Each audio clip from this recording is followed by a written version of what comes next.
is our research team working diligently around the clock, behind the scenes, to help power this whole fantasy exercise. They've identified some diamonds in the rough, some bench players who are leading in fantasy points per touch that give you some bang for the buck. So, Fabs, let's talk about why you might like some of these super efficient fantasy options, starting off with the guy who had a great Week 10. Yeah, Derrick Henry, I mean, he's kind of a thing again, right? Earlier in the season, he was doing nothing. But look at his numbers. He's averaging 1.4 fantasy points per touch since Week 8, which is far better than Dion Lewis. A lot of that has to do with the volume. Lewis has much more volume, and Henry has been getting into the end zone. But heck, I mean, this dude's, look how big he is. He's like a defensive end playing running back, and he's a flex starter this week against the Colts.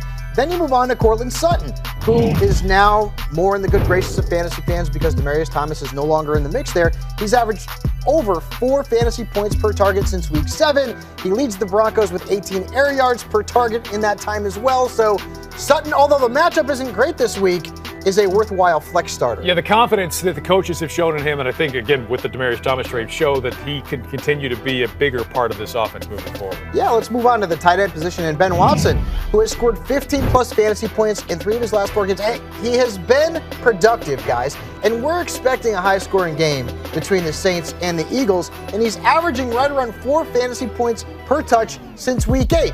And as you mentioned, tight ends are hard to come by. We're in the middle of the Bimageddon here, so I think Ben Watson is worth a look off the waiver wire. Same goes for Anthony Miller in Chicago. He's averaged 3.8 fantasy points per catch since Week 7. He scored 3 touchdowns in his last 5 games.